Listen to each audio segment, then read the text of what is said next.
Good morning, afternoon, and evening, people of the internet. This is yet another stirring edition of The Hardline, according to Stonefruit, with my inimitable co-host, Mark French.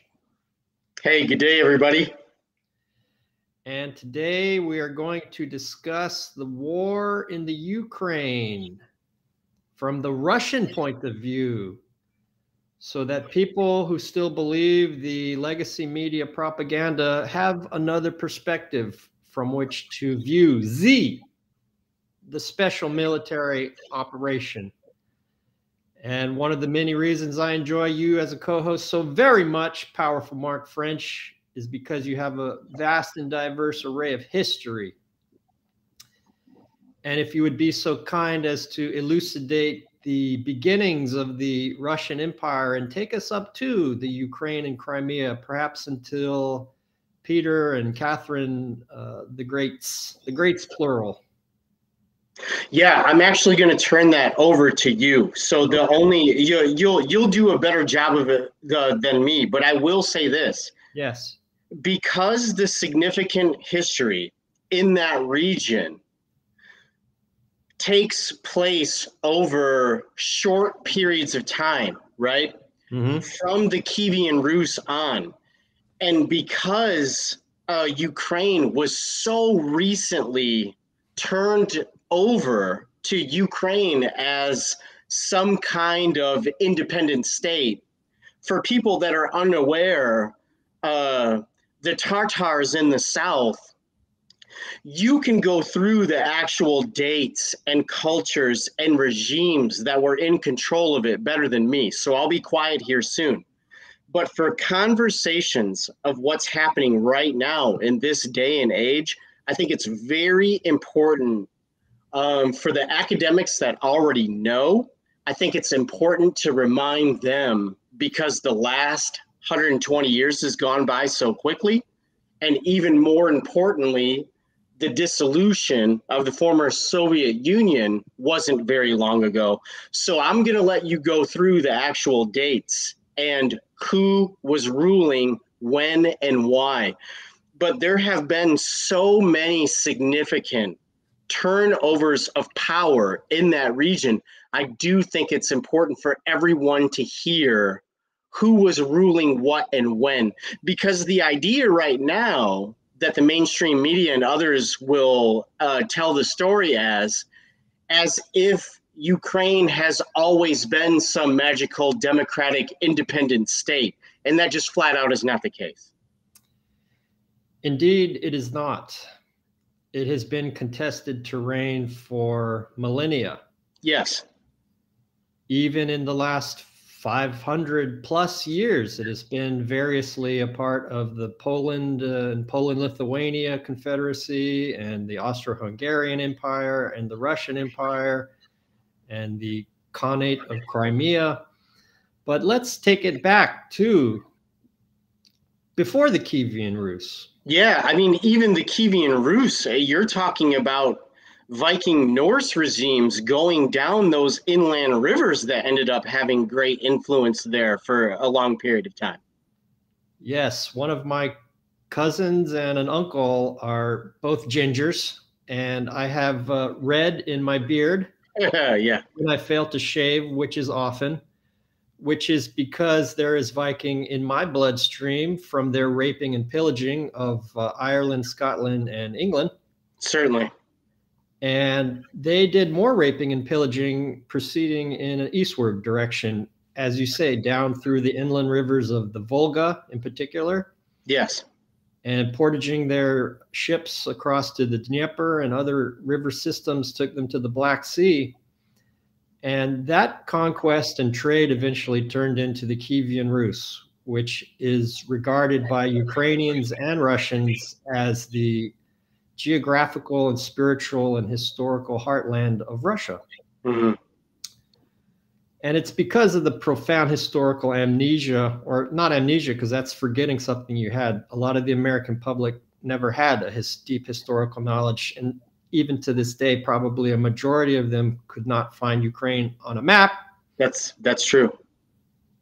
But it is because the Kievan Rus has such a special place in the psyche of Russian people that they initially started their Z special military operation kind of with kid gloves compared to what they did in other situations.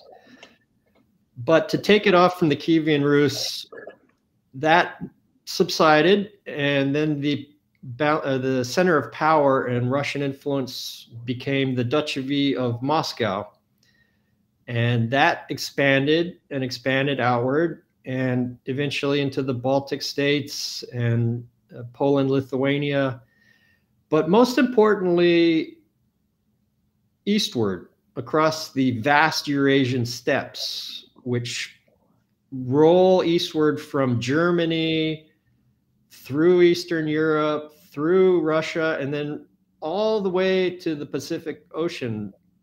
Well, it turns into the forest and taiga of Siberia, but it is a vast, enormous steppe land. And those Eurasian steppes were bouncing back and forth over millennia between various Mongolian and Turkic tribes. That's right.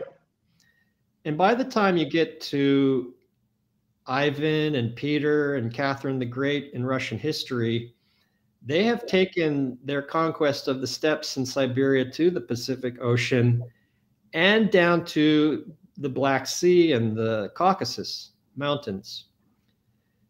And the declining Ottoman Empire and the expanding Russian Empire finally met at Crimea. Yeah. Which at that time was being held by the Crimean Tatars. And very briefly, that was allowed to be a buffer state. That was during the Russo-Turkish War of 1768 to 1774. And by then, the Russian Empire had already taken the Donbass, because that was, they had discovered coal there, and that attracted a lot of Russian settlers. And it began some preliminary industrialization. Well, in addition to what you're saying, there were also still slaving raids at that time. So Russia really had no choice. So in addition to their economic benefit to that area, they can no longer take their own people being kidnapped, basically, by slaving raids and sold into menial labor elsewhere by the Tatars in that region. Precisely so. And many people believe that the etymology of Slav, the Slavic people, comes from slave. Yeah. And it was precisely those Crimean Tatars, the Khanate of the Crimean Tatars, that were doing the slaving. Yes. Of people from the Donbass. That's right.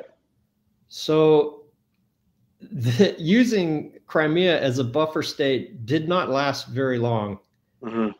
And in 1783, Catherine the Great said, that's about enough of that, and just rolled over the Tatar Crimeans and absorbed Crimea into the Russian Empire. Yes. 1783, they took over Crimea. Prior to that, they already had what are now the oblasts of Donetsk and Luhansk, mm-hmm. and the greater Donbass. And they took over those other two oblasts to create a land bridge to Crimea. Yes. But those are also traditionally substantially oriented towards Russia. Yes. So we're talking about 783. That's 230 plus years. Right. This area has been under Russian control, cultural influence, linguistic. All of it. Yeah. All of it. 230 years plus. That's a long time. It's almost as long as the United States has been around. Yes. The Constitution was after 1776. So yeah, that's right. So it's a long period of Russian control over the exact areas that have now been reabsorbed constitutionally from Right. their perspective, from Yeah. Russia's perspective, into Russia. Right. And I have a PhD in education law, but I'm not a lawyer. But to the best of my knowledge, international law says that if territories have plebiscites, then they can be absorbed into other powers. The technical aspects, legal aspects of Russia's plebiscite in Crimea, I will leave to others to formalize. But and what they are calling now New Russia, the Donbass that they have absorbed, we'll leave that to the lawyers. But the point being that it's been in Russian control for 230 years. Yeah. Now, this takes us to the Soviet Union. And Putin has said that Ukraine was never a state. And I believe the sense in which he is saying that is because prior to being a Soviet socialist republic within the Soviet Union, it was never a state. The word Ukraine means borderlands. Yeah. And that might be why so many people have a tendency to call it the Ukraine. The Ukraine, exactly. It doesn't mean it. Yeah. It is the borderlands. Yes. And going back to where we started, the last 500-ish years, it had been variously a part of the Russian Empire, Poland, Lithuania, and the Austro-Hungarian Empire. So it never really had a unitary existence of its own until the Soviet Union. So now we flash forward to 1954. Mm-hmm. Nikita Khrushchev, who was born in what was the Ukrainian Soviet Socialist Republic, but then made his life in Russia. That's right. He transferred Crimea as a gift to Ukraine, even though it had been culturally Russian for a very substantial period already by then. And this administrative move only warranted a single paragraph in Ukraine because at that time, the Soviet Union was a strong unitary nation state, and piddling transfers of this nature didn't warrant more than a paragraph in Pravda. Mm-hmm. But as we all know, even Americans with their limited historical geography and knowledge, the Soviet Union fell. And in the aftermath of its dissolution, the former constituent Soviet socialist republics eventually became nation states. And a grand bargain was made by Secretary of State James Baker of George H.W. Bush's administration. And he promised, and some people say, well, it was never made in writing. It was made in writing. I've seen PDFs of the declassified documents. Secretary of State James Baker promised Gorbachev, the last head of state of the Soviet Union, that in exchange for the Soviets allowing the reunification of East and West Germany, NATO would not expand, quote, 1 inch eastward. And this was part of a cascade of assurances that Baker gave Gorbachev in February of 1990 and to other Soviet officials well into 1991. Mm-hmm. In 1991, the Warsaw Pact dissolved. The Warsaw Pact was a security cooperation agreement between essentially Eastern Europe and the Soviet Union. And NATO was founded to be a defensive initiative of Western Europe, the United States, Canada, Iceland, Norway, against the Soviet Union. Mm-hmm. And in the mid-90s, even Putin himself said that there was an almost, quote, there's an almost ideal relationship with the West. The West and us were almost allies. It was so tantalizingly close. And they even spoke of a new security arrangement and trade arrangement. Yeah. From Lisbon to Vladivostok. That's right. That was bruited about a lot in the early 90s. And it seemed on the cusp of actually happening. Well, and then to your point, look exactly how that played out. Whenever you hear that fluffy geopolitical rhetoric, what does it turn into? So that is when Stiglitz and mostly Larry Summers, look what ends up actually happening to the Russian economy in very short order. So you have the birth of the dot-com bubble here, and what do they use to hedge against that?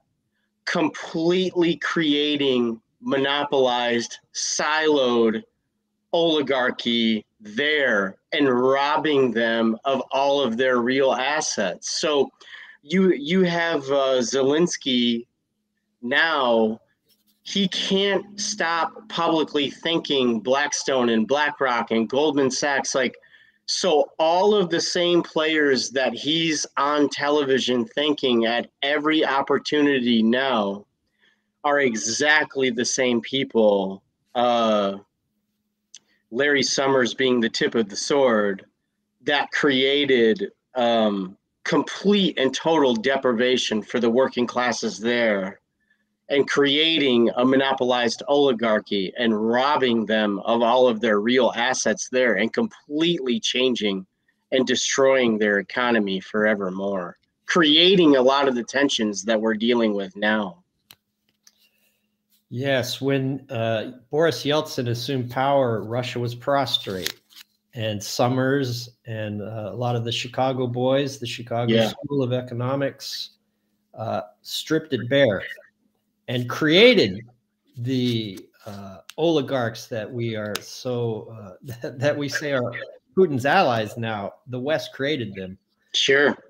But before we get to them and that horrible chapter in Russian history in which life expectancy actually declined, like it is here.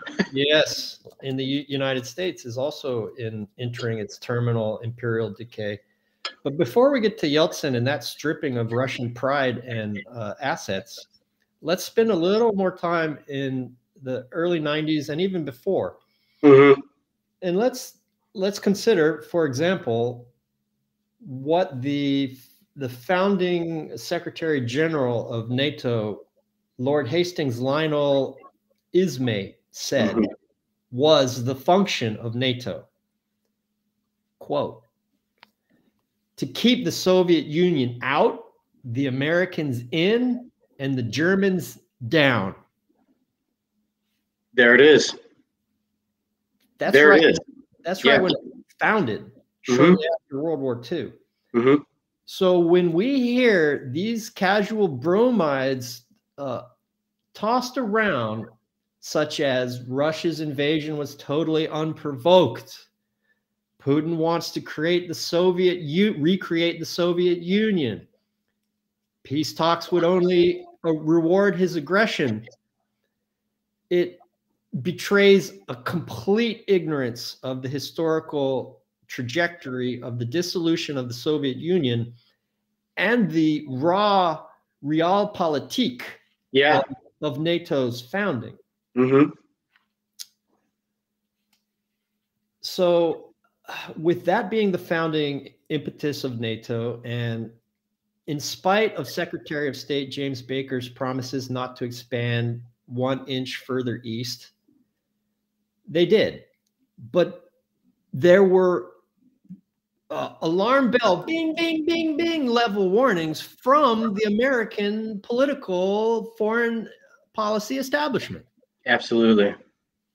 For example, Jack Matlock, U.S. ambassador to the Soviet Union from 1987 to 1991, testified to the Senate Foreign Relations Committee in 1997 that, quote, I consider the administration's recommendation to take new members into NATO at this time misguided. If it should be approved by the United States Senate, it may well go down in history as the most profound strategic blunder made since the end of the Cold War. There it is. In February 5, 1997, there was an editorial in the erstwhile paper of record, The Gray Lady, penned by George Kennan, who was one of the primary architects of the Cold War. Absolutely. Not only present at its birth, but the midwife of its birth. That's right. And even briefly ambassador to the Soviet Union himself in 1952. Mm-hmm.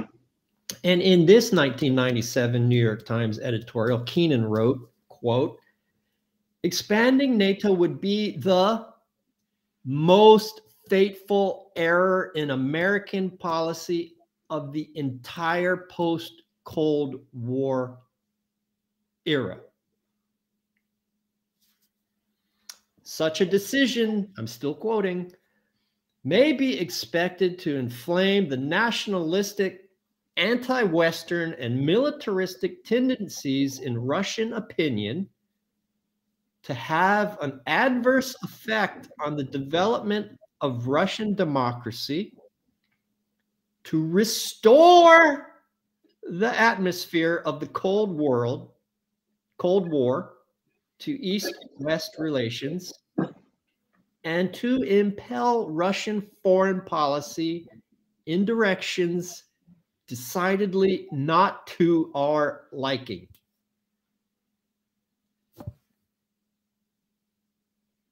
When someone tells you the truth, believe it.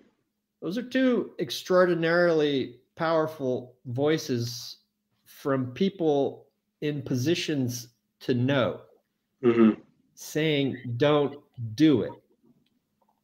Nevertheless, Clinton oversaw the enlargement of NATO to include 3 former Warsaw Pact nations, the Czech Republic, Hungary, and Poland. And in 2004, the Cheney administration, I mean the Bush administration, managed the largest expansion to date when he added Bulgaria, Romania, Slovakia, Slovenia. Yeah. And now no longer just Warsaw Pact countries, but now former Soviet socialist republics. Yeah. The Baltic republics, Estonia, Latvia, and Lithuania. So, you know, in addition to these bromides that you hear about, it's unprovoked, Putin's a madman, Putin wants to recreate the Soviet Union, peace talks would only reward his aggression. The other one you hear a lot is NATO is a defensive organization. Right. Well, if it was purely defensive, it had no need to expand eastward, adding those countries that we've just outlined. Logistically, it makes no difference whatsoever. But it does make a lot of sense when one of the criteria for joining is that you rapidly make your military interoperable with other NATO members, which means that the permanent war state and the military industrial complex in the United States gets a big old payday. That's right. From the enlargement. But if NATO is purely a defensive organization, then let's also briefly examine the history of missile control and arms control treaties. In 1972, the Soviet Union and the United States entered into the Anti-Ballistic Missile Treaty. Hallelujah. Hallelujah. Hallelujah. Yeah. French, what a good idea. But Bush, just being an absolute puppet for the Republican branch of the neoconservative movement, whose hideous manifesto, the Project for a New American Century, was many of the signatories entered into his administration, the W administration. They withdrew from the ABM Treaty in June 13th, 2002. Alas, in 1987, the Intermediate Range Nuclear Forces Treaty required the United States and Soviet Union to eliminate and permanently forswear, I'm quoting, which all can be found at stonefruit.substack.com, to permanently forswear all of their nuclear and conventional ground-launched ballistic and cruise missiles with ranges of 500 to 5,500 kilometers. Yeah.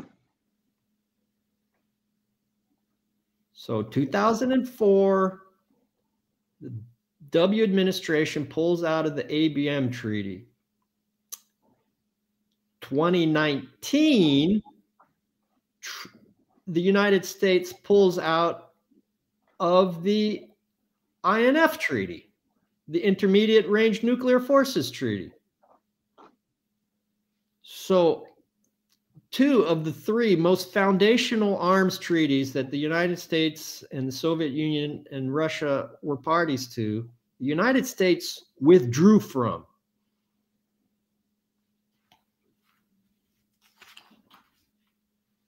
So how can we say that NATO is a defensive organization when it expands eastward into former Warsaw Pact countries? That's right.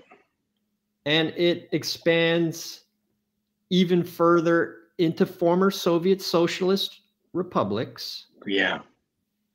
And it withdraws from two of the most important arms treaties. And further still, in 2016, the United States, NATO, yeah, installed nuclear-capable missile sites in Poland, yeah, and Romania. Now, these are said, the one in Poland is, it's actually a U.S. Navy site, far from the clear blue waters of the Baltic Sea. Yeah. It's an on-land installation of the U.S. Navy's Aegis missile site. And both of the sites in Poland and Romania are said to be defensive in nature. Against who? Right. Can you guess, Yeah. Mark? Right. Yeah, exactly. And I mean, they do this all the time.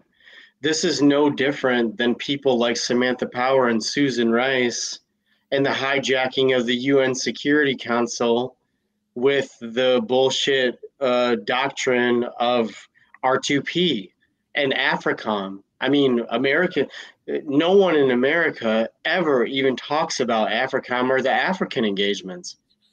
We're bombing there on the daily, and no one talks about it. Like, so it's in the same vein from another NGO, basically, that they control completely. Not even an NGO. It is a government organization that the United States hijacked.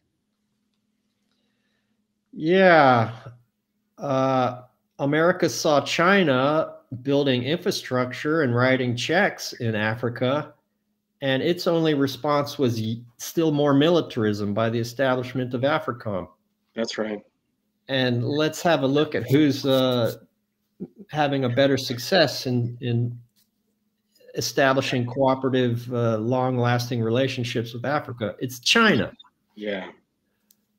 But back to those missile sites in Poland and Romania, they were not they were not well received. No. And the bullshit lie that the United States tried to perpetrate upon the installation of these supposedly defensive sites is that they were defensive against Iranian ballistic missiles of a range that they didn't have. Yeah. Yeah. So even though they claim to be defensive missile sites and defensive against a weapon Iran did not have, yeah, they could also be converted into offensive missile sites capable of launching Tomahawk missiles in less than 24 hours. Of course. So they're, reiterating the cautions that people like George Kennan and Ambassador Matlock said in the 90s. William Burns, Bill Burns, present head of the CIA, at the time in 2008, he was the ambassador to Russia, and he sent a cable to DC that was published by WikiLeaks. All praise to Julian Assange, the most consequential journalist and publisher of this century. And may he be released from his status as a political prisoner in Belmarsh prison. Yeah, absolutely. They're murdering him. Free speech, my ass. Immediately. But the cable that WikiLeaks provided to the general public was entitled "Niet means Niet, Russia's NATO enlargement red lines."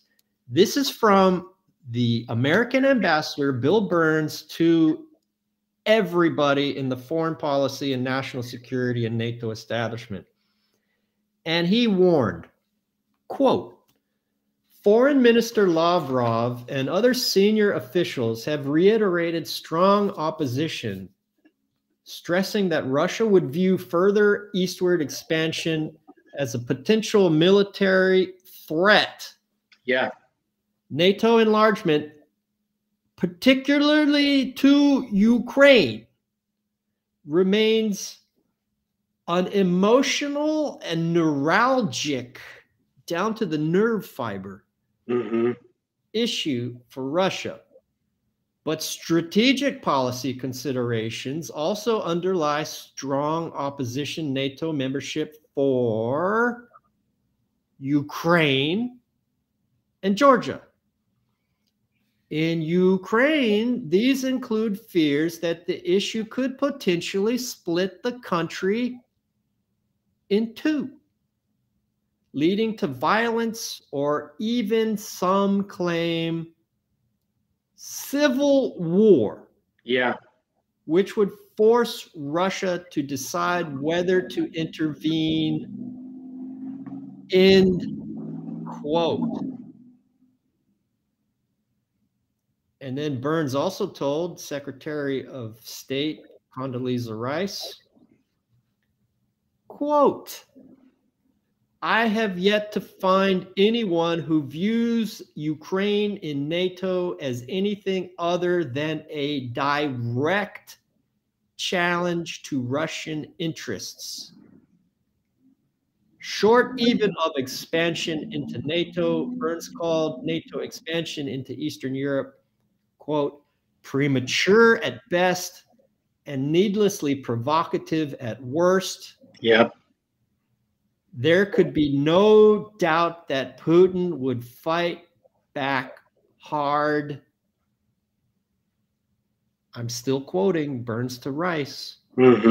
Ukrainian entry into NATO is the brightest of all red lines for the Russian elite, not just Putin. End quote. Yeah.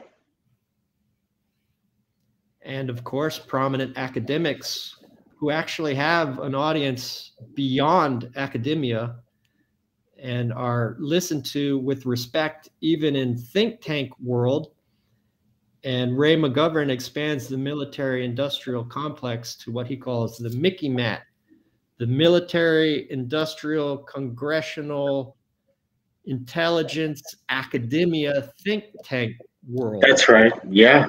Which I think is a wonderful. Well, it's updated and it's accurate. It needed to be edited for how it's actually operating. It's a very relevant acronym. I think we can throw in big tech and big media, and perhaps in a future. After the last few years, how could you not? Absolutely. It might not jibe with the succinctness of its current form, but how could you not at this point? It's obvious. I've been trying to make new acronyms that roll off the tongue that use everything, as mellifluously as even Mickey Mat does. Sure, yeah. But we can reserve that for a future podcast. We'll do it another day. my illustrious co-host, but yeah, people like John Mearsheimer and Stephen Cohen. Mm-hmm. They're such and Stephen Cohen was married. He passed. He was married to Christina Vanderhoffel. I think I have her name nearly correct. The editor-in-chief of The Nation. Yeah. So these academics have a national and international audience, and even though Mearsheimer is a quote-unquote realist and thinks the war in Ukraine is a huge mistake, but he's a China hawk, right? Kind of is an advocate for containment of China, right? More on that in future episodes. Absolutely. But even Mearsheimer is heard with respect in China, and can speak in China because he's saying that they're a great power, they're a peer competitor, and the Chinese like hearing that, and they love to hear that, sure. And they respect him. They respect his position. So these people have sway outside of academia. They have sway in think tank world, DC world, in what's called the foreign policy blob, Foggy Bottoms, the State Department, and even people like they have long argued that Ukraine was a core security concern of Russia, and that expanding NATO would make Russia feel cornered. So the idea that NATO is a purely defensive organization doesn't hold water when ambassadors and George Kennan and academics have all said, stop the expansion of NATO. Yeah. And that they have said the very likely Russian reaction. So for people to say NATO's defensive and that it was unprovoked does not accord with the evidence at hand. It doesn't. It's fallacious. I mean, even if you wanted to keep it really short and simple for people, that's their only deep water, warm water port, period. Full stop. So even if you were just talking about their own exports and military security, you're playing with fire and how Russian it's been for how long. I mean, just if you really wanted to boil it down for people that have no real concern for this, just those three things by itself is enough for this to have to be dealt with in a serious and meaningful way. Right. So the Ukraine has been a part of the Russian Empire since 1783. Crimea has been a part of the Russian Empire since 1783. And Sevastopol developed into Russia's only warm water port and allows them to project power into the Eastern Mediterranean, especially in conjunction with their base in Syria. Mm-hmm. And they had a lease with Ukraine to use it as a naval base. Yeah. But after the US-led coup in 2014, which we can get to in a second, that probably would have, which gave NATO, gave Ukraine a NATO-oriented, EU-oriented leadership. if Ukraine were to join NATO, Sevastopol would have become a NATO port. Yeah, right. Lease over. Right. Lease over. Yeah. Russia could not allow that, and would It's not not going allow to that, happen. and did not allow that. Yeah. And prior to their plebiscite with the Donbass, or what they now call New Russia, they had a plebiscite in Ukraine. And it was 90 plus something to vote to join Russia. Sure.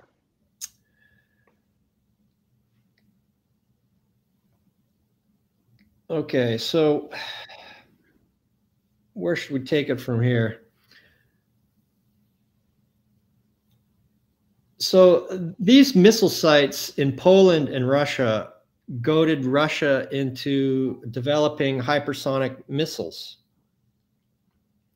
And there was a very interesting, Putin was in a chat with investors in a 2021 video conference.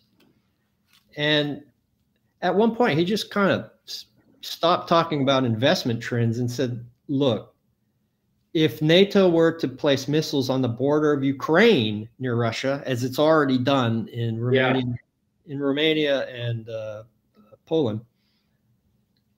Now I'm quoting him from that video conference. The flight time to Moscow would be 7 to 10 minutes. Or 5 if hypersonic missiles were deployed. Right. I want to stress for our 5 listeners that this is a quote. The emergence of such threats represents a red line for us. I hope that it will not get to that, and common sense and responsibility for their own countries and the global community will eventually prevail. So because of the legacy media, cable news, Washington Post, New York Times, they're all operating in collusion with the ideological information warfare generated by DC. That they are able to sell the idea that this was the Ukrainian, that the Z special military operation was unprovoked. But those are some pretty clear indications from the head of state of the Russian Federation that he had. This is not coming from a U.S. ambassador. This is from Putin. Saying exactly what his core security concerns were. Well, and you just said it the right way. I mean, to boil it down and skim the surface, the mathematical reality is such: the United States' military budget, which should be offensive to anyone that actually pays attention at this point, not only offending polite society, but actually offensive. The idea that it's defensive on the other side of the planet Earth by itself is preposterous. But the military budget here is 9 times, it's more than the next 9 countries that are the highest spenders combined. And with the recent raises, it might be more than 10 or 11. It might include 10 or 11 countries. The military spending in Russia is actually defensive, and it's only around $185 billion the last time I checked. It might have spiked a little bit more with their recent oil money increases and what they're dealing with right now. But the United States is around 1.2 trillion. And that's just what they tell the American people.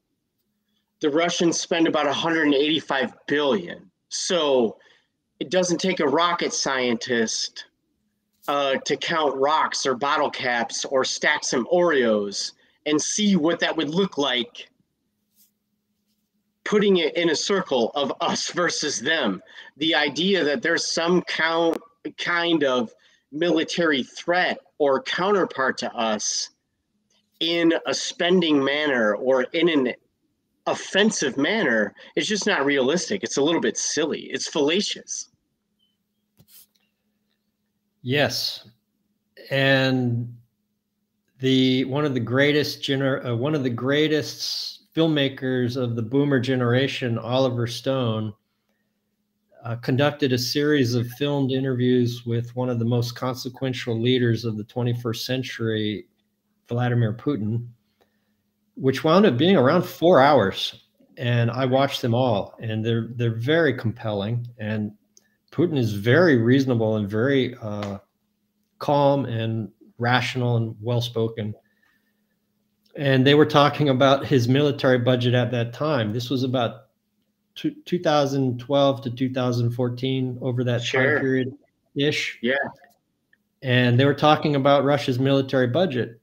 And Oliver Stone told Putin, oh, you spend X amount? Oh, Saudi Arabia spends. And Putin said, yeah, we spend X amount, but it's a lot for us. And Oliver Stone says, oh, Saudi Arabia spends more than that. And Putin's, oh, really? Well, right. Yeah, I don't call it the Defense Department or defense spending. I call it offense spending. Yeah. Because I'm a citizen. I travel on an American passport, but I'm also a citizen of the occupied kingdom of Hawaii. So I have some difficulty saying we. Sure, of course. In terms of being an American. I understand. So the United States has. Yeah, that's right. Their offense budget. Yeah. Allows for over 800 bases in over 100 countries.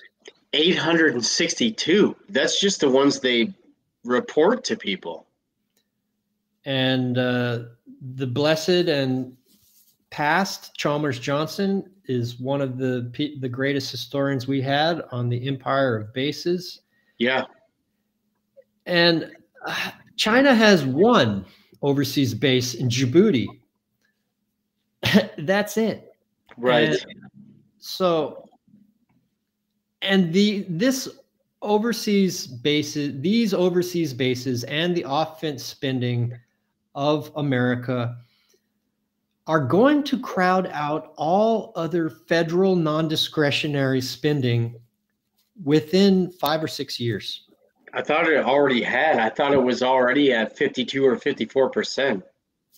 Yeah, it might be within. And again, that's just what they tell people. So, the idea, the black sites, the black budgets, every creepy thing that the NSA, CIA, what you call the alphabet soup, if you included the black budget, I would not be shocked. All these completely unaccountable organizations, I would not be shocked at all if it was at least a third higher than what they report. Absolutely.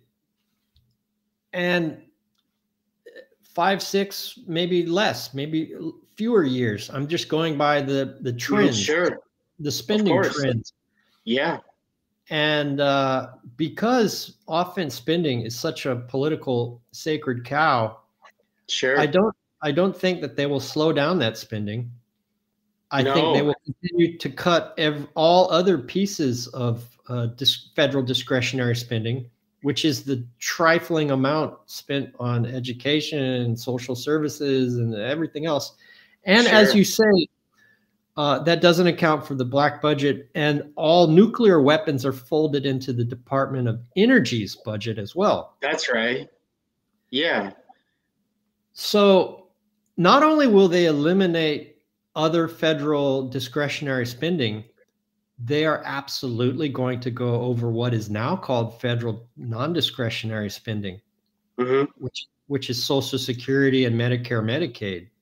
Yeah.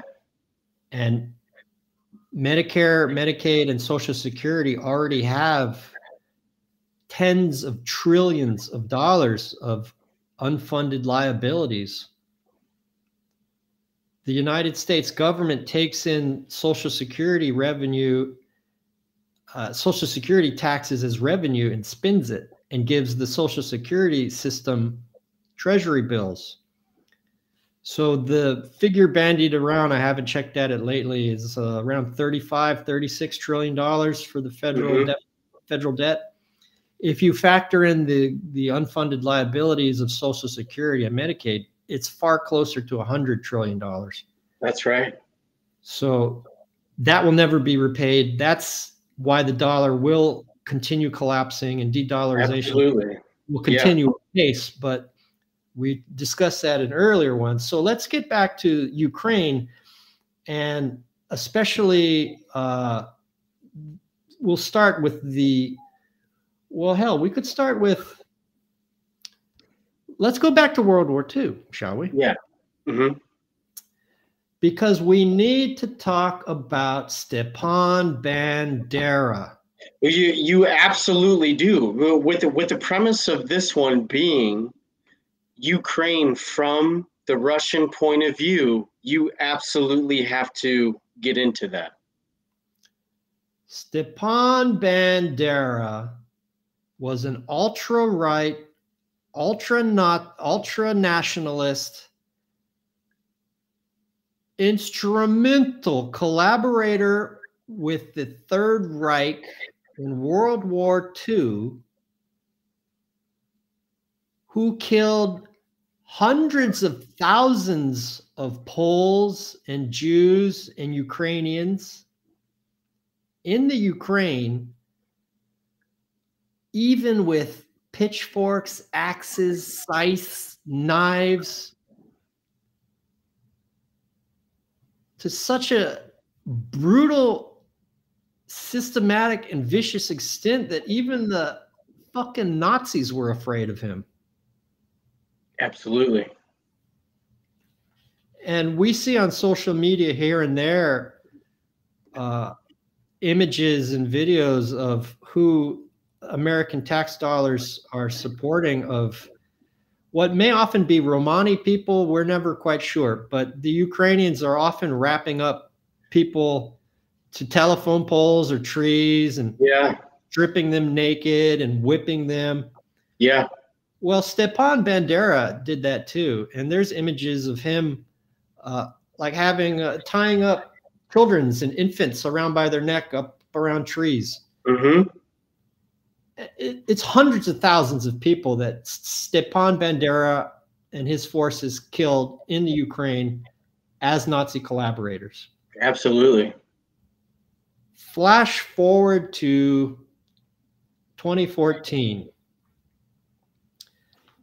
Well, flash forward to 2004, I believe, the Orange Revolution, which was the first time America tried to meddle in a color revolution in the Ukraine and get a more EU and NATO and Western Europe oriented person in power.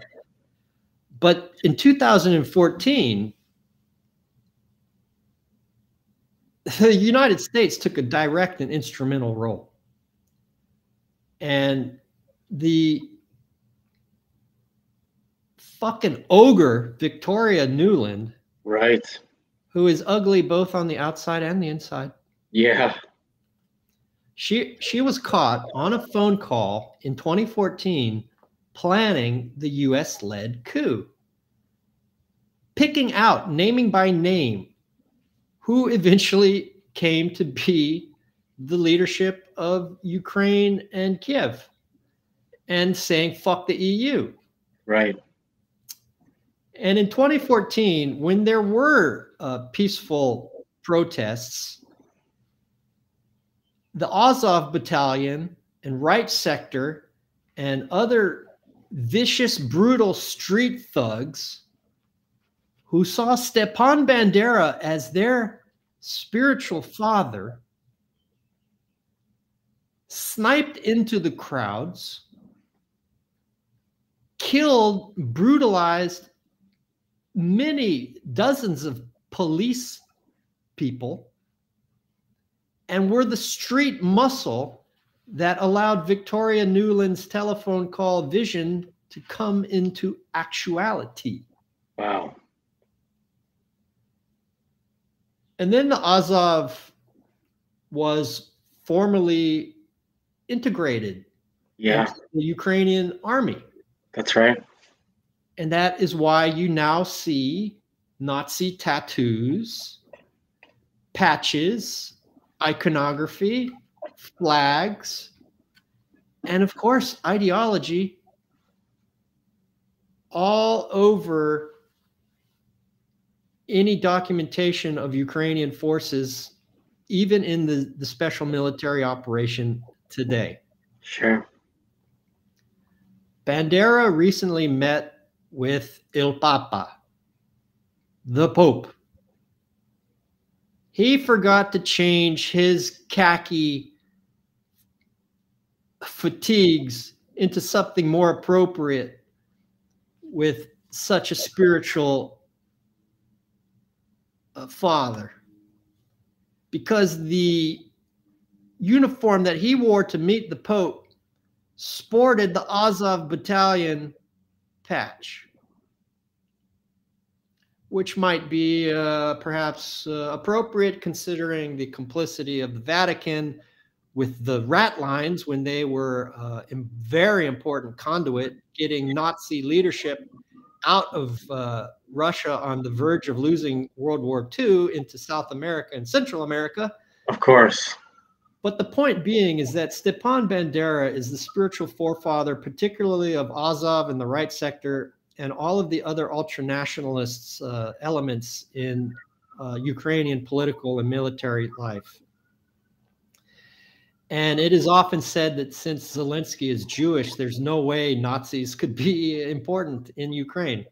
Which on its face is ridiculous. Which on its face is ridiculous, because even though perhaps they're only 10% of the military and the political leadership, but they're always at very strategic number 2, number 3, number 4 type of positions. And they have an influence that is enormously outsized for their percentage. Absolutely. And so the eastern provinces of the Donbass, particularly Donetsk and Lugansk and Odessa, the city of Odessa on the Black Sea, they did not want to recognize the outcome of the coup, which was totally unconstitutional in 2014. They have been successfully portrayed as Russian-backed separatists by the Western media. Another way to characterize them are as people who do not accept the US-led coup that unconstitutionally put in a NATO-oriented, EU-oriented leader. That's right. Because the previous leader, who was no saint and had his share of corruption in the most corrupt country in Europe, which it remains, which it entirely remains, and we've thrown over $100 billion into hundreds of billions of dollars into a drain, and the weapons are showing up in the African Sahel and the bazaars of Kosovo. That's right. And Zelensky was already in the Pandora Papers, an expose about offshoring. We can get to that in a second. Mm-hmm. So the guy that preceded the coup in 2014, no saint, but he knew he had to at least balance the EU and Russia. And I think that's what he was earnestly trying to do. But that wasn't good enough, because they wanted a leader that was more forthrightly subservient to the EU and NATO. So after that 2014 coup, the Ukrainian army began killing 14,000 Ukrainians. Yeah. In the Donbass. Absolutely. Just shelling the fuck out of their own people for 8 years. Yeah. And there's a quote in stonefruit.substack.com on this. Even CNN used that 14,000 number. Yeah. Of how many people, of how many Ukrainians, Ukraine killed. Yeah. In Donbass. That's right. Was, of course, before the CNN and the rest of the legacy media had to circle the wagons and take a new stance in the ongoing information war. But they had that in a story right before Z commenced in February 2022. So, Ukraine and the Donbass militants agreed to a ceasefire in September 2014. Ukrainian military led by Azov, did not stop shelling them. These parties signed an accord with the Organization for Security and Cooperation in Europe in February 2015. And Hollande from France and Merkel showed some face, or no, was it Hollande or Macron? I think Macron was already French head of state, but in any event, France and Germany showed some face as kind of the guarantors of Eastern Europe for what became known as the Minsk Accords, which would have allowed for substantial autonomy for the Donbass and not continue to be killed. Yeah, which would have been an adequate foundation for a lasting peace. But not only did Ukraine continue to kill Ukrainians in the Donbass, in September 2017, they passed a law requiring that all classes above the 5th grade be taught in Ukrainian and banned the Russian language. And shortly after Zelensky was elected in 2019, a day after that, Russia allowed people in the Donbass to apply for Russian passports. But there was also a law that required all citizens to know and use Ukrainian, quote, while performing official duties. Still quoting. Those subject to the latter requirement will include politicians, judges, doctors, employees of the National Bank and state-owned companies, officers in the military, teachers. Yeah, teachers. And others. The new law requires that 90% of TV and film content be in Ukrainian. Yeah. And that Ukrainian language printed media and books make up at least 50% of the total output. Well, there it is. So the United States backs a coup in 2014, throwing away someone that was trying to balance Russia and the EU. They continue killing Ukrainians. Yeah. They outlaw the Russian language, including in schools. And we're still supposed to believe that it's unprovoked. Wow. Now let us take a look at Zelensky. And Mark French, let us take a moment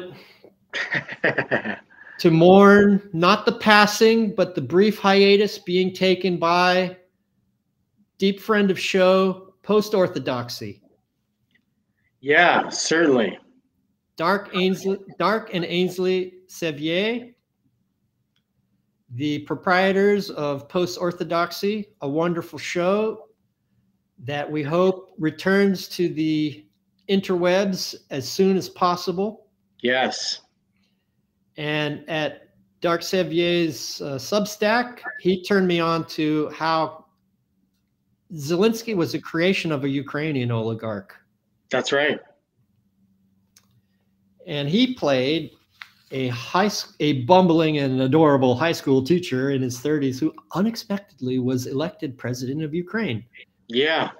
And then in March 2018, a political party, I'm quoting now from Dark's piece. Of course, yeah. A political party named after the television series was formed, and Zelensky was actually elected president.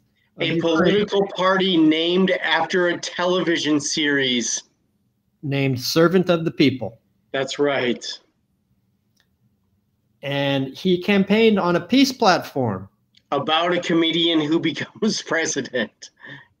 Yeah. Art imitating life, life imitating art.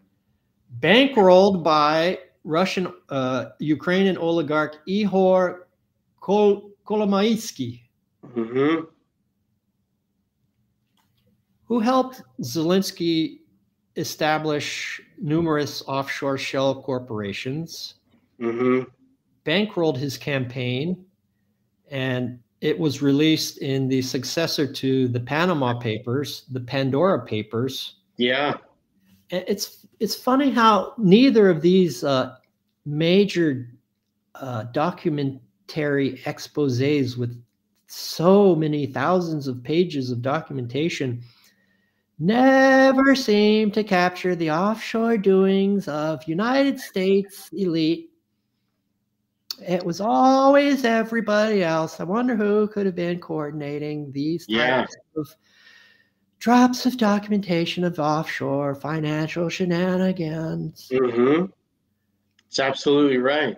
But anywho, Zelensky got caught with his hand in the cookie jar, Mm-hmm. the Pandora Papers, and his benefactor, Kolomoisky, set him up. And he's known to have properties all over the world, and including Miami. So I think the entire world is waiting for that moment. He finally says, the cook is way less uncut there anyway. Yeah, right. I need that straight Colombian pink stuff in Miami. Yeah. Because they keep stepping on it by the time it gets to Ukraine, man. It's so funny with Dark being appearing on Saved by the Bell a few times in the 90s for Americans in the know of really not great TV shows from 30 years ago. But, Zelensky wore some outfits in his TV appearances, and while he was in his boy band, that were also, contemporarily appropriate and, fun. He's a funny guy. I think he's having a good time right now. Yeah, Dark's a treasure. And Ainsley's wonderful as well. All praise to them and post-orthodoxy, and may they get back on the air as forthwith. Did you ever see the celebrity boxing with another alumnus of Saved by the Bell, Screech?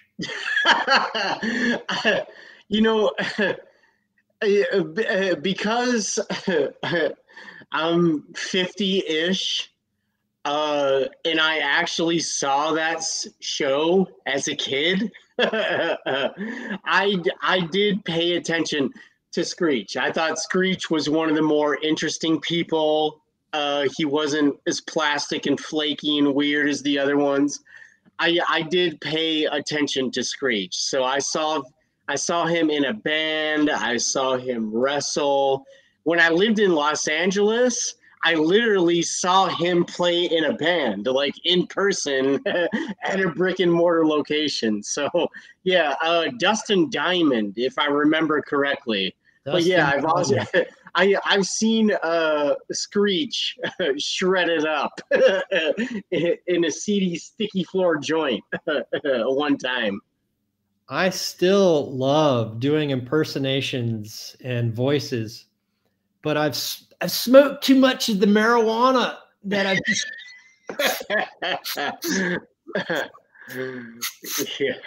I've destroyed my high register, so I can't imitate the Screech character on Saved by the Bell.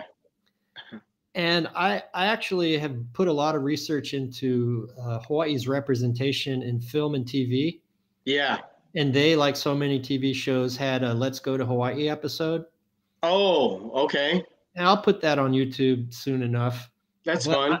But I saw a Screech in a celebrity boxing TV show a while back, maybe like 20 years ago, fighting yet another icon of TV, a character from Welcome Back, Kotter. We all know that that's where John Travolta got his great start, but one of the most appealing characters for me in Welcome Back, Kotter was Horseshack. Yeah. And I think we can see a lot of influence in Adam Sandler. Yes. A lot of characters, they owe a lot to Horseshack. Yeah. But in celebrity boxing, Dustin Diamond is about 20 years younger, 6 inches taller, with about 6 inches further reach. It clearly has at least intermediate basic boxing level training. Yeah, sure. While Screech has none. I mean, while Yeah. Horseshack has none. Yeah. So Diamond's just waiting for him to come in and pop, pop, Yeah. pop, pop, pop, pop, just jabs. Every one of them connecting. And Horseshack wouldn't even touch gloves with him, and always had his mean face on. But Yeah. dude, you're old, short, and fat. You're fighting against someone tall and young with reach who obviously has at least some boxing training. That's amazing. Oh man. So art imitating life, life imitating art. Zelensky gets busted. We're waiting for him to go to the cocaine heaven and right-wing Latin American heaven of Miami. Yeah, I think that's his greatest desire, honestly. To die in cocaine heaven, married to a super hot chick. I really think that's the only thing the guy cares about. I really do. You know, when he was in Finland, His funeral's gonna be like a fucking rave. I guarantee it. Like everybody's gonna be wearing shiny shit. It's gonna be There's gonna be like glow stick flame throwing. Like it's gonna be crazy. It's gonna look like Cirque du Soleil. Walk towards the fire, dancing and glow sticks.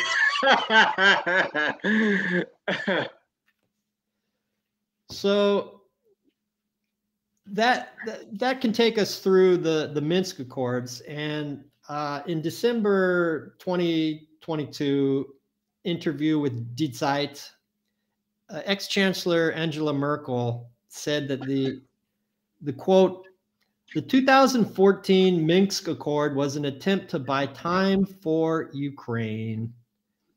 Ukraine used this time to become stronger, as you can see today. Ukraine in 2014, 2015, and Ukraine today are not the same. Mm-hmm. It is exactly what gave Ukraine the priceless time. Oh, goodness. End quote. And I think it was Macron that showed face for the Minsk Accords. Yeah. But Francois Hollande had been head of state prior to that, and was certainly in the know. And he was caught by these Russian pranksters who have caught, I think, Christine Lagarde and a bunch of top European officials to get them to really say the quiet part out loud. Yeah. On video or hard drive. And I believe it was these Russian pranksters, they caught Hollande saying exactly what Merkel said. So Western European leaders knew that the Minsk Accords was not an actual peace, but a means of buying time. Yeah. To train up the Ukraine and arm the Ukrainian army to an extent to be one of NATO's best fighting forces. Mm-hmm. So now Russia, because that was a lie, and because essentially, certainly the United States and the NATO, they're co-parties to this conflict. They're co-belligerents. Yeah, absolutely. They are co-belligerents. I would even go so far as to say they're co-belligerents under international law. Yeah. So Putin has no one to sign with. No. And one of their the recent demarches out of Moscow about a month or so ago was, I think it was after, yes, I believe it was after Xi Jinping met with Putin a month or so ago, when they said, and China introduced a peace plan. And they brokered the peace between Saudi Arabia and Iran. Hello. Well, and what you just said is so relevant and cool. And it's the reason France has so much leverage and power right now.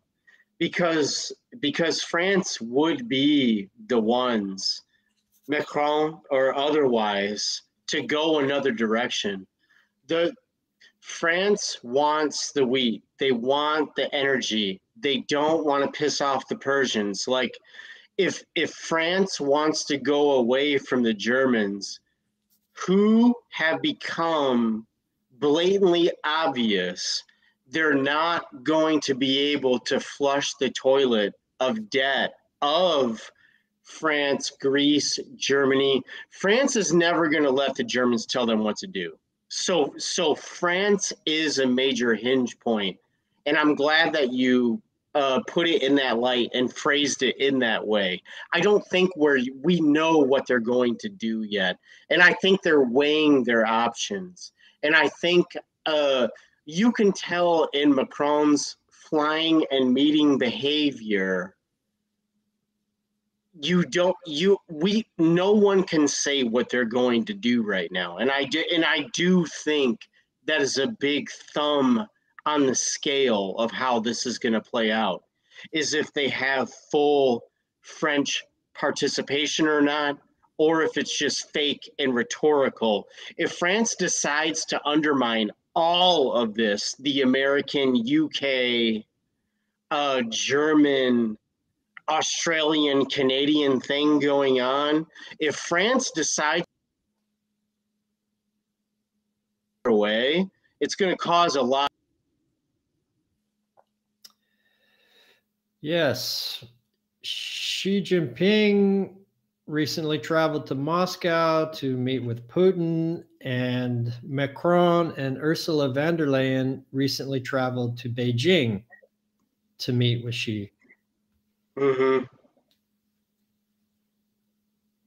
China, Yeah, being a very ancient culture, as they will never hesitate to remind anyone that will listen, right, knows very well how to operate statecraft as a piece of theater. yes, They forced Ursula von der Leyen and the EU delegation to pass through customs and take a train. good. To show, yeah. They did not accord comparable indignities to Macron. And they urged Macron to grasp that perpetual brass ring that France always has before it of being not only the political leader of Europe, while Germany may be the economic leader, sure, but of being the political leader of Europe in a way that is independent of the United States and provides for French and common European interests. Right. So what you said is exactly correct. I believe China has coaxed Macron into adopting a stance that we identify with leaders like de Gaulle. Yeah. He pulled out of NATO. Mm-hmm. And said, "Oh, really? You're selling gold at $34 an ounce? The Concorde and the French Navy are on the way to Wall Street. We'll take all you got." All you got. Yep. So I think it is, and Macron was the most active diplomat in trying to prevent the special operation from beginning. Well, and then the other fun thing about it is, with the French being the people that invented fake democracy based on economics, because their oligarchy had their heads chopped off vulgarly, they're at the forefront of these creepy, slimy corporate structures and doing everything they can to keep their own populace at bay. Like with Paris already being like burned to the ground and riots in the streets, it makes complete and total sense that they're not going to allow Germany to tell them what to do right now in such a tenuous time. They're like, you're not going to shove austerity down our throats if, like, we have to keep our populace at bay, period, full stop. And if it's not going to be under your fake OECD, fake central bank, fake troika, France is not just going to bow down and capitulate to the Germans in this environment. That is not going to happen forever, full stop.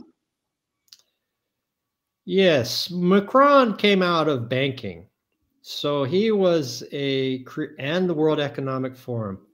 Yeah, so he knows how cooked the books are. And he, I think, was identified by World Economic Forum and the forces of neoliberal international finance capitalism as a puppet. Sure. But it's really hard for someone to be a French head of state and not also be intensely aware of the occasional independent path France does take on the world stage. Yeah, absolutely.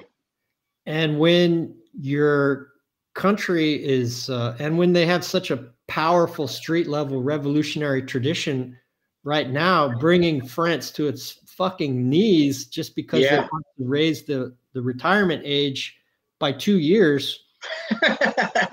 When the United States raised it from 65 to 70, and we're all asleep and don't even notice, let alone react.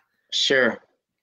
And West Africa and the former French colonies in Africa, which have been tyrannized by French central bank control of the African franc for decades, they're not having it anymore.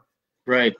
As a lot of the Commonwealth countries are saying, you know what, we'd rather be republics. Fuck off, British monarchy. Right. The former French colonies are all saying, you know what, we're tired of being vassals for the metropolis and being what allows you to stay wealthy, continuing to steal our wealth, even though we're politically free. Yeah. Even Africa is turning against France finally too now. So I think Macron sees that one of his last avenues of independent action on the world stage is to be an independent leader of Europe by working with the new power dyad of Russia, China. Yeah. And one of the things that came out of his visit to China, because America cut off the energy supply of Nord Stream from Russia to Germany and the rest of Western Europe by blowing up Nord Stream,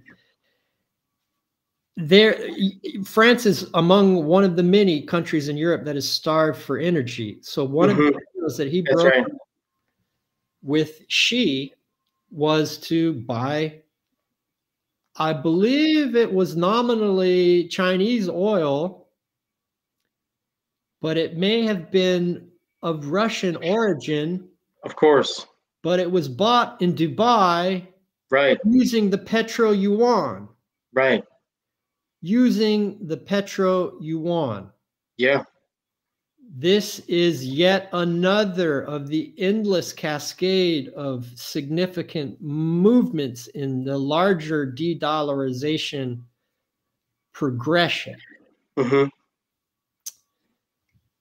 So I think that is something that we can keep our eye on. And even though the dream of a united Eurasia from Lisbon to Vladivostok may seem to have evaporated in the 90s, and a parade of experienced foreign policy officials and prominent academics have been warning against NATO expansion for decades, that might be where we can look for some possible European participation following China's lead in bringing this to the special operation to a conclusion.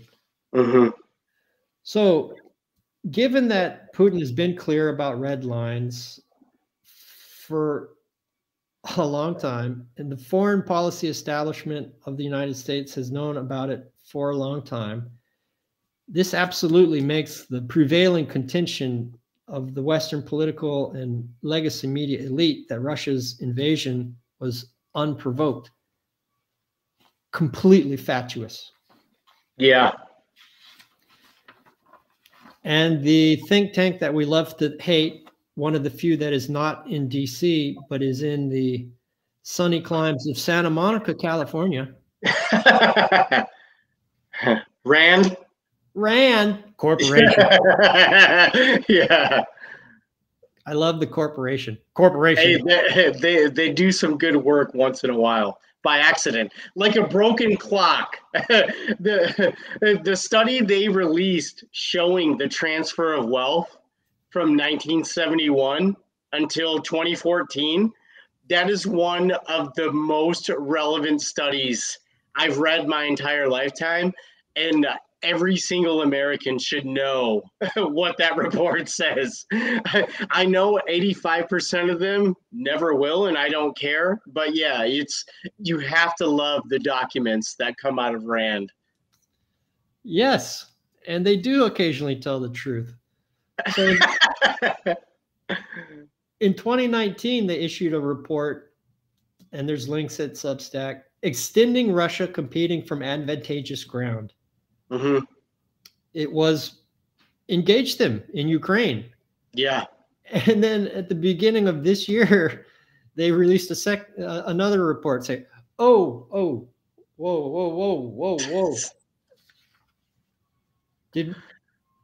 Is you cooking? Yeah.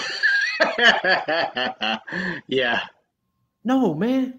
Advantageous ground. That's crazy talk. Yeah. Our new report suggests, entitled Avoiding a Long War, U.S. Policy and the Trajectory of the Russian-Ukraine Conflict. That's right. They just said, whoa.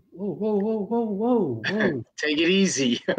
Whoa, go easy, bro. Go easy. Take it easy.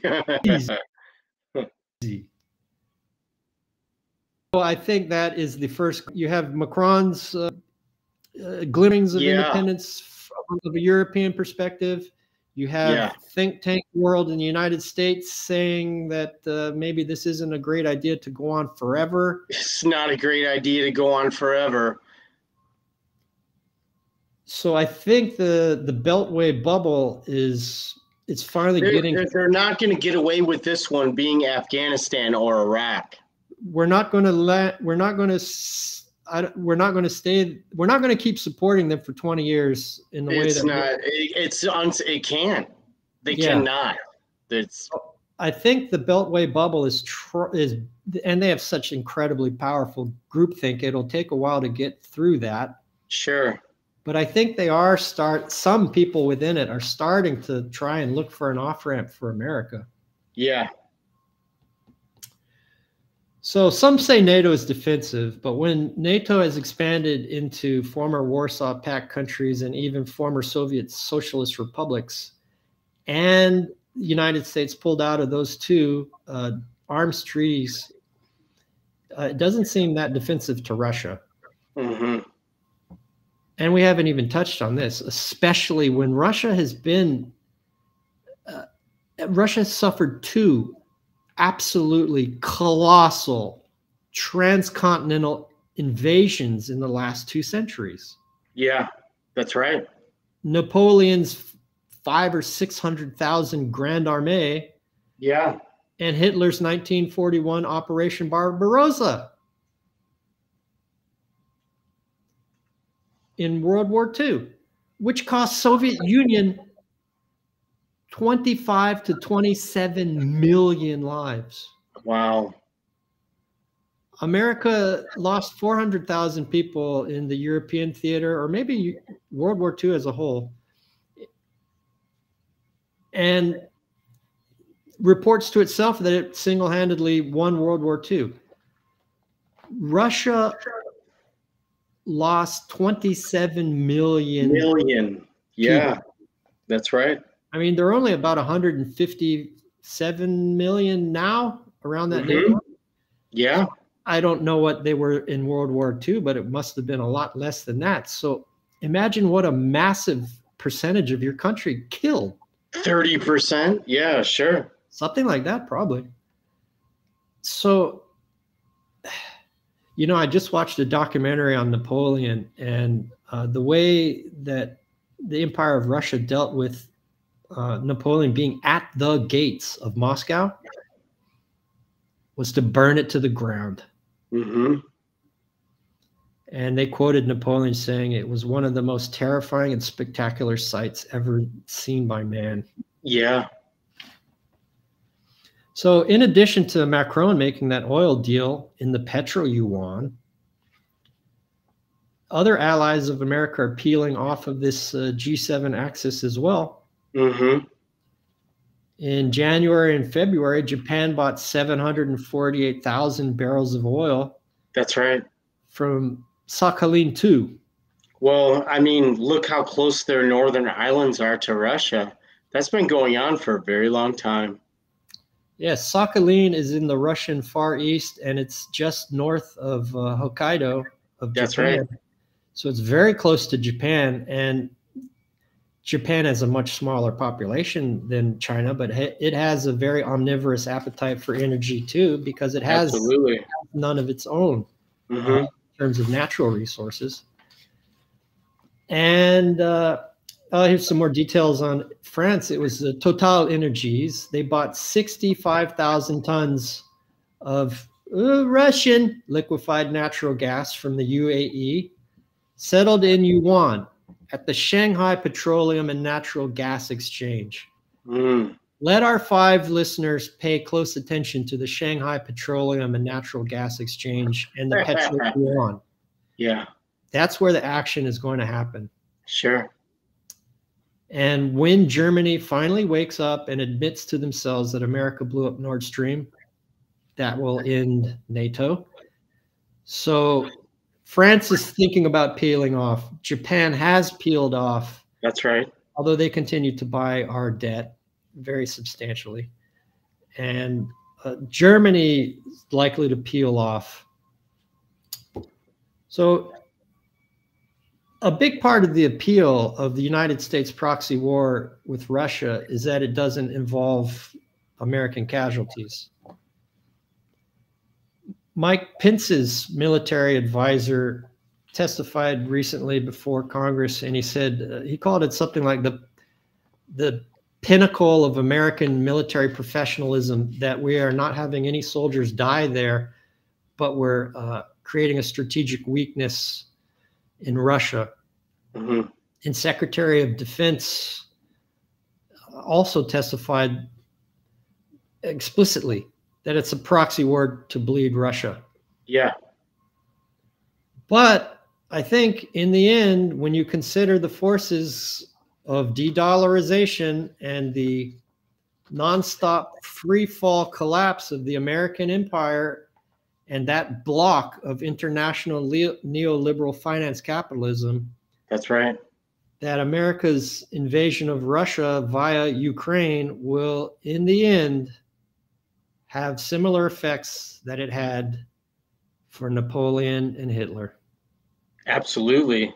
And Suez Canal for Britain. Yes, we could look at Nord Stream and the Ukraine and America's subsidy of Ukraine as kind of a collective time delayed Suez Canal crisis that marks the beginning of the end of the pound sterling. Yeah, absolutely. But we could also consider the Ukraine war and Americans' participation and America's destruction of Nord Stream as America's Suez Canal incident. That's right. Yep. And I think on that note, we can leave our 5 viewers with yet another stirring edition of the Hardline According to Stonefruit with my illustrious and extremely well-dressed host, Mark French. And Stonefruit.substack.com. And a fond adieu.